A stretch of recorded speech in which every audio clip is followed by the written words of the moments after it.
Hello, नमस्कार। BN Hindi story में आपका स्वागत है। राजेंद्र यादव द्वारा लिखित जहाँ लक्ष्मी कैद है कहानी का अगला भाग प्रस्तुत करने जा रही हूँ। गोविंद जब पहले ही दिन आया था और हिसाब कर रहा था, तभी यह लड़का भी आ खड़ा हुआ था। उस दिन लाला रूपाराम भी थे, इसीलिए सिर्फ यह दिखाने के लिए कि वह उनके सुपुत्र में भी काफी रुचि रखता है, उससे नियमानुसार नाम, उम्र और स्कूल क्लास इत्यादि पूछे थे। नाम रामस्वरूप, उम्र 9 साल, चुंगी प्राइमरी स्कूल में चौथे क्लास में पढ़ता था। फिर तो सुबह शाम गोविंद उसे चेस्टर की छाया से ही जानने लगा। शक्ल देखने की जरूरत ही नहीं होती थी। चेस्टर के नीचे नेकर पहने होने के कारण उसकी पतली टांगें खुली रहती और पाँव में बड़े पुराने किरमिच के जूते पहने रहता, जिनकी फटी निकली जीभों को देखकर उसे हमेशा दुम कटे कुत्ते की पूंछ का ध्यान हो आता।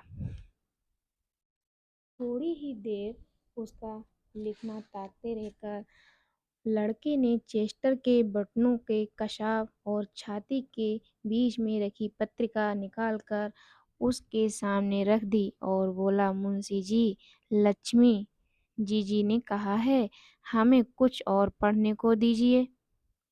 अच्छा, कल देंगे, मन ही मन भन्नाकर उसने कहा। यहाँ आकर उसे जो मुंशी जी का नया खिताब मिला है, उसे सुनकर उसकी आत्मा खाक हो जाती है।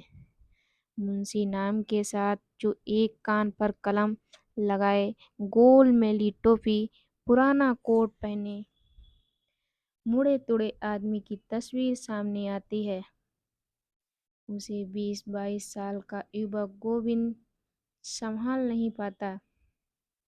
लाला रूपाराम उसी के गांव के हैं, शायद उसके पिता के साथ 2-3 जमात पढ़े भी थे। शहर आते ही आत्मनिर्भर होकर पढ़ाई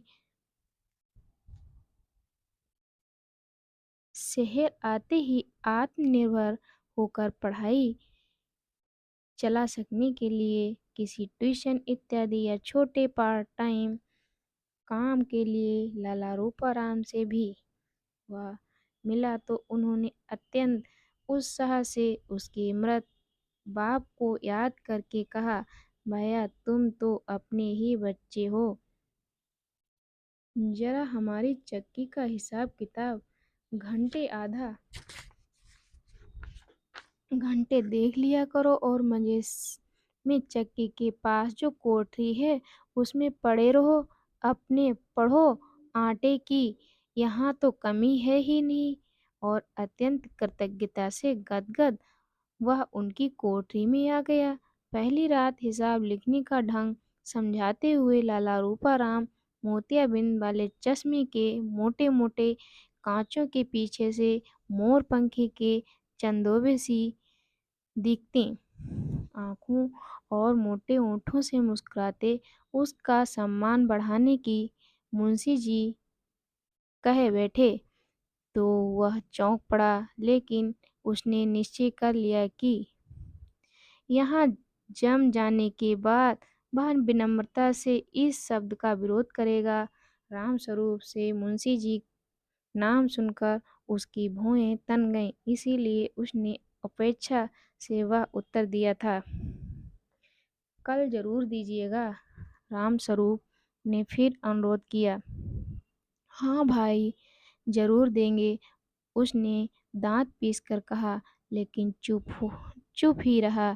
वह अक्सर लक्ष्मी का नाम सुनता था, हालांकि उसकी कोठरी बिल्कुल सड़क की तरफ अलग ही पड़ती थी, लेकिन उसमें पीछे की तरफ जो एक जालीदार छोटा सा रोशनदान था, वह घर के भीतर नीचे की मंजिल के चौक में खुलता था।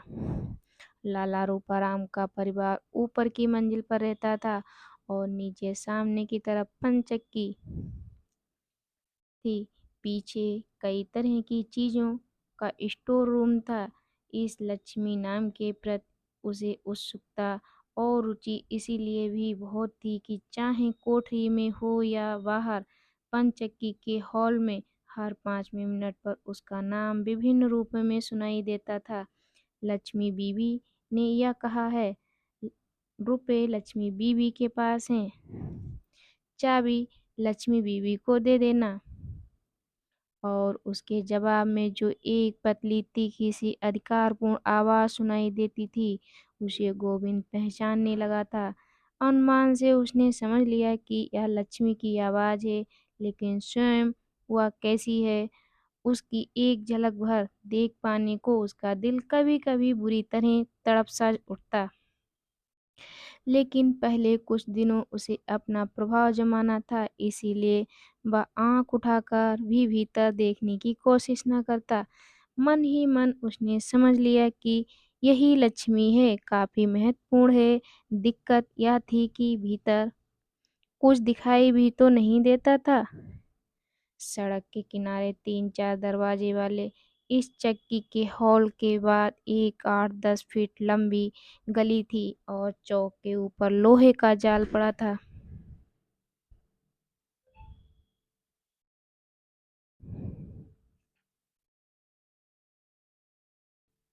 अपनी वाणी को विराम देती हूँ। अगला भाग जल्द ही लेकर उपस्थित होंगी। तब तक के लिए